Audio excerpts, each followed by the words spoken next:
Would I be the a-hole for divorcing my wife after she thought I was lying about being violated as a child? I, 27 male, and my wife, 26 female, have been married for 2 years and have been together for 6. As context, I was repeatedly violated by my brother's babysitter when I was around 9. She would grope me, force me to remove my pants, and then either stick my member in her mouth or try and give me a hand job whenever my 4-year-old brother slept. Most of the time, I was paralyzed and couldn't do anything to stop it. She would always buy me sweets or video games as a reward. So in a weird way, I started growing attached to her and would try and seek the abuse, if it meant getting her rewards. I knew whatever she was doing was wrong, but she would always threaten to take my life if I ever told my parents, so I never did, while it was actively happening. Everything stopped as soon as she graduated college and moved states. I only realized how messed up the things she did to me were when I was around 14 or 15, and understood the concept of consent. When I tried to open up to my parents, strict Catholics, it never ended well. First, they blamed it on porn and claimed it corrupted my mind into imagining these things happening to me. I tried opening up to my friends, but their reactions weren't any better. My male friends just called me lucky and asked if it was good. My female friends claimed I was just lying to get attention and laughed in my face. I learned to just try and forget the past and vowed to myself that I would never mention this to anyone again. Now on to last week. Me and my wife had heard some good things about this show called Baby Reindeer on Netflix from our friends. Going into it, I knew it revolved around sexual abuse and stalking. In my mind, I thought I was over the past, and I could handle watching the show no problem. Big freaking mistake. At the end of episode 4, I was literally on the verge of tears, and I felt all the supposedly forgotten memories come flooding back. At the end of the next episode, I couldn't hold it in anymore. My wife paused the show and just stared at me. After a while, I did finally manage to calm down a bit. She asked me why I was crying, and I just let everything out. She said she was sorry, hugged me, and we went to bed soon after. I apologized to her the following morning for ruining our night. From the moment I let her know about my past, I felt something change in our relationship. No more kisses when I came back from work, and no more initiating anything intimate from her side. She wasn't mean or anything, but I felt like something was bothering her. I tried to apologize for maybe making her uncomfortable, but she would just claim there was nothing bothering her and I was just being paranoid. Yesterday, me and my wife got into a pretty heated argument about her lying about taking out the trash. But during the argument, she said something that floored me beyond belief. She literally said, "At least I'm not lying about being violated, you freaking narcissist." I literally couldn't process whatever just came out of her mouth. She tried apologizing right after saying that, but I just packed a few clothes and left to stay at my friend's house. She tried calling me several times since, but I haven't bothered picking up and have blocked her for the time being. I know I might have trauma dumped on her, and I know women aren't into that, but I just want some sort of acknowledgement/support. I don't have anyone left to turn to with this, and that's why I'm posting here. I've had 2 therapists to date, and both didn't seem to help much. My gut is telling me to divorce her, but she's genuinely the love of my life. Throwing away 6 years because of this one moment doesn't sit right with me, but I don't know. Would I be the a-hole for divorcing her? Am I actually the a-hole here? I would love to hear some of you guys' opinions on my situation, but if you read this all the way through, thank you. Now for the top comments. Not a-hole. You did something brave by opening up, and she threw it back in your face. I'm sorry that you faced such rejection your whole life. Unfortunately, that is all too common for men who have been assaulted. It's up to you to decide if you want her back, but either way is valid. Thank you. I'm pretty sure this happens a lot to women as well. I went to a few anonymous meetings and heard a lot of the same from women who claim people just thought they were trying to get a settlement or something. Not a-hole. As a CSA survivor, the turning point for me in my marriage was when he told me to get over it, and it's been so long. We are now divorcing. While it wasn't the sole reason I left, knowing that it wasn't a safe space for me anymore, if at all, was a driving force. So while I won't tell you to leave her, I will say you do need to speak with a professional regarding your past, and keep her at a distance while you work through your emotions. She can never take back what she said to you, and there needs to be consequences for that. Not a-hole. My mouth dropped when I read that. Completely uncalled for and utterly inappropriate. I'm incredibly sorry that happened to you. I hope you're able to find closure, comfort, and support you need. I am flabbergasted at how awful everyone in this person's life has been to him. Usually, the problem is people cannot open up to anyone, so they are never able to recover. In this scenario, he opened up to multiple people, and not one has given him support. Absolutely insane. Done to me by two different women in my teens, this is how it is for male victims. They are always treated this way by everyone we speak to about it. Not a-hole, not at all. I am sorry that you experienced such a traumatizing event and that your parents didn't believe you and made it even harder for you. No surprise that you suppressed the memories and thoughts of it, and no surprise that it comes up occasionally with or without specific triggers. You deserve someone who support and believe you. Your wife is not doing so, and how can you open up to someone who made clear that she didn't believe you? How shall you process everything when your closest persons don't believe you? You deserve better. Next story. Am I the a-hole for telling my fiancé to get over her dead ex-boyfriend? My fiancé, female 33, male 36, have been together for 3 years. She was with her previous boyfriend for around 3 years and they have 2 young kids together. He died from an overdose 2 weeks ago. He had been struggling with addiction off and on since before they were together. I've known him since childhood but wasn't close. I can say he was a very friendly, outgoing, charismatic guy when he was clean. He was the type of guy where if he was around, you'd stand no chance with the girls because they were all interested in him. Eventually, she broke up with him due to his addiction issues, but ensured that he still had relationships with his kids. Recently, that's been supervised visitations at his parents' house after he lost his job, lost his license, and failed court-mandated drug testing. I believe he made some genuine attempts to get clean. He was trying. I wanted him to succeed because I've always thought he was a good guy and his kids deserved that version of him. I became the stable day-to-day father figure which I willingly took on, but respected that he was their dad and they loved him. Since he died, she's been a mess. Yesterday she stayed in bed all day, before sitting outside at night crying for at least an hour. Today is Father's Day and she practically woke up crying. I know that she's not just sad that he's gone, but she's sad for her kids. I know it was devastating for her to have to tell her 2 very young children that their dad is gone. She's been moping around for 2 weeks, crying nonstop, calling off work. I told her she really needs to snap out of it.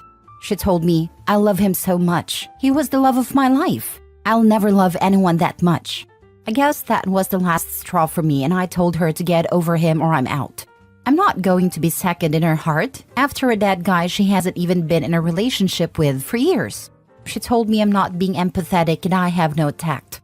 I'm an a-hole, and he was never that mean to her regardless of what was going on. Yeah, it's easy to not be an a-hole when you're strung out in heroin or stay drunk 24/7 and are the happy type of drunk. Am I the a-hole for telling her to get over him and that I won't stick around if she is still in love with him, / sees him as the love of her life, / says he won't ever love anyone like that again? I really want to know if this was an a-hole thing to say / ultimatum to give. I know she's not just sad that he's gone, but she's sad for her kids. I know it was devastating for her to have to tell her 2 very young children that their dad is gone. I'll be honest with you, I was leaning heavily to her side after reading this because it's true. Kids that age can't understand, and dealing with the genuine questions from the kids would be heartbreaking. Especially after it having been only 2 weeks. She told me, I love him so much. He was the love of my life. I'll never love anyone that much. But then I read that. Probably an utterance without thinking about it. Probably an emotional outburst. But I'm 100% certain it's honest. That right there is the game changer. Let's recognize the truth here. You are only ever going to be a placeholder for the chance she could get back with him. If he got clean, she'd have dropped her butt and gone back. Find someone on her side of the family dependable enough to ensure the kids are okay and then get out. Don't ever settle for being second best in love unless it's the children you've chosen to raise as your own, be they yours or not. End a relationship clean and quickly, legally if necessary. But get out, get away and go on with your life. Not a-hole. Best of luck, my friend. I'm certain she was being honest too.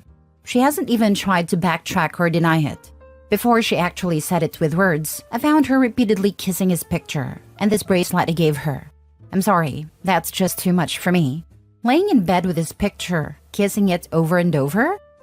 Yeah, she was never over him. She just needed someone to raise her kids and support her while she figured out how to get him back. It is an insulting term called placeholder. She needs time to truly mourn, and he needs to find someone who isn't in love with someone else. I love him so much. He was the love of my life. I'll never love anyone that much. You know where you stand now if you didn't already. Not a-hole, but unless you're prepared to be her eternal plan B, it's time to leave, yes? Staying knowing she's settled for you must be heartbreaking. Apologize for your lack of empathy and tell her that despite this, the knowledge she settled for you is not something you can live with. It's left me wondering if she was in love with him this whole time and only with me for the sake of stability for her and her kids. This is the first time she said any of this out loud to me. I was sure she loved him at one point. Her Facebook is still filled with post after post, talking about how much she loves him, and she never posted anything like that about me. Totally childish to bring up Facebook posts, I know. I just wouldn't leave a bunch of posts extolling my love for an ex-girlfriend up there, after I'd broken up with them and was in a new relationship. Not that I ever made near-daily posts about my love for somebody like she did. Next story. Pregnant wife's sister offered to sleep with me. My wife, 24 female, and I, 24 male, have been together for 3 years and married for about 6 months now. We found out that we're going to be parents and we are both very excited. We both told our families over the weekend and everyone was happy for us. This morning, I got a text from my wife's sister, 21 female, saying that she knows that women can get emotionally and physically abusive and can put a stop to intimacy during pregnancy, and that she is willing to help me out anytime sexually or emotionally during and after the pregnancy. Obviously, I have no interest in anyone other than my wife. But how do I tell her what her sister offered? My wife has always been there for her sister and they have always been super close. Her sister was the maid of honor at our wedding. I don't want my wife to lose that bond, and it would destroy her if she found out that her sister was willing to betray her like that. At the same time, her sister is a snake and is willing to ruin our marriage and the life of her soon-to-be nephew/niece for what I'm guessing is a childish crush on me. My first priority is my wife and unborn child, and anyone else can go to hell. How do I approach this situation? There is literally no good outcome. I can tell my wife tonight. She will be absolutely devastated. I will always be there for her, and I know her parents will be on her side. But losing a 20-year bond with her own sibling while in such a vulnerable state sounds terrible. How can I possibly tell my wife that the sister she loved and looked after her for so many years wanted to sleep with her husband while she was pregnant? If I don't tell her soon and tell her later, she may lose her trust in me. If I don't tell her at all, my wife will be close with someone who clearly does not care for her and could easily betray her again in the future. Now for the top comments. Sorry, dude. You have to tell your wife tonight. Otherwise, sister-in-law is going to twist it and try to make it look like this was your idea. Exactly 100%. Key, show your wife the text. It's proof that your wife's sister was hitting on you, not the other way around. It will also show your wife that you are not hiding anything and not attempting to hide anything. I don't think you can avoid hurting your wife at all in this situation, but you can at least minimize any hurt by being open with her. And if she asks why you didn't show her sister-in-law's text as soon as you read it, tell her the truth about that too. You didn't know how to handle it and you didn't want the situation to hurt or worry her. Keep this in mind. Going forward, as a general rule, not a specific one, most of the pain inflicted by this kind of situation will be spared by partners trusting each other to be open with them about anything. Think about that. How would you feel if 5 or 10 years from now, you found out that your best friend was repeatedly making passes at your wife? And even if he wasn't doing it anymore, would that make any difference to the way you felt about her? He should explain his concerns while telling her, in my opinion. It'll show how much he cares and respects her by saying, I really wish this didn't happen because I don't want you to lose your sister. And show her the text. I'd block the sister too, so it shows he doesn't want her contacting him due to this. This is one of those things you must show your wife immediately. The longer you wait, the worse it will make your wife feel. It's either a childish test by your wife or your sister-in-law is just evil. My cynical self was like, wife put sister up to this as a test because she's feeling scared. I freaking hate the world, man. But hey, maybe it's just a devious little sister trying to get back at her big sister for something that happened in middle school or something. What do I know? Honestly, I'd rather that be the case. I have not seen it, but I've heard pregnancies can heavily mess with the brain, and I'd rather have a very dumb and irrational decision was made rather than your best friend by birth being your biggest traitor. Messed up either way. Last story. Am I the a-hole for breaking up with my girlfriend because she wouldn't stop putting her feet on my new car's dashboard? I bought a new car and went out with my girlfriend for dinner. She has a habit of keeping her feet on the dashboard while sitting in front seat. This act triggered me, and I told her to keep her feet down. She did not do that, which ticked me off, and we had a huge fight while reaching restaurant, throughout which she did not keep her foot down at all. It was an hour journey, and she persisted with her foot on dashboard all along. We had dinner. Even there, I was fighting. It was not a good time. Later, while returning, she crossed the line according to me because she again put her feet. I didn't fight this time, and it again was an hour-and-a-half journey because of traffic. She literally did not keep her feet down all the time. After dropping her home and reaching back home, I thought about it, and next morning, broke up with her. She's now hysterical. Am I the a-hole? Not the a-hole. It is your car, and she should respect how you want your car treated. She's also lucky she hasn't been in an accident with her legs up. I've seen a video of one, and the dude's legs are like shattered into a million pieces. It was horrible. I was just coming here to say this. I worked in a trauma emergency room department and a surgery department, and the amount of people who experienced trauma to their legs from having their feet on the dashboard was crazy. Mostly females were the ones who had the most trauma, and they always said that they thought they looked cute doing it. And in my mind I'm saying, and now you have to learn how to walk again, and or have to face the reality that you lost a leg. Not to mention, who wants someone else's feet on the dashboard? Not the a-hole. Personal safety aside, what was she trying to prove? Power move? Probably thought it's cute, and yes, a power move too. Pushing the boyfriend to see how much she'll put up with it.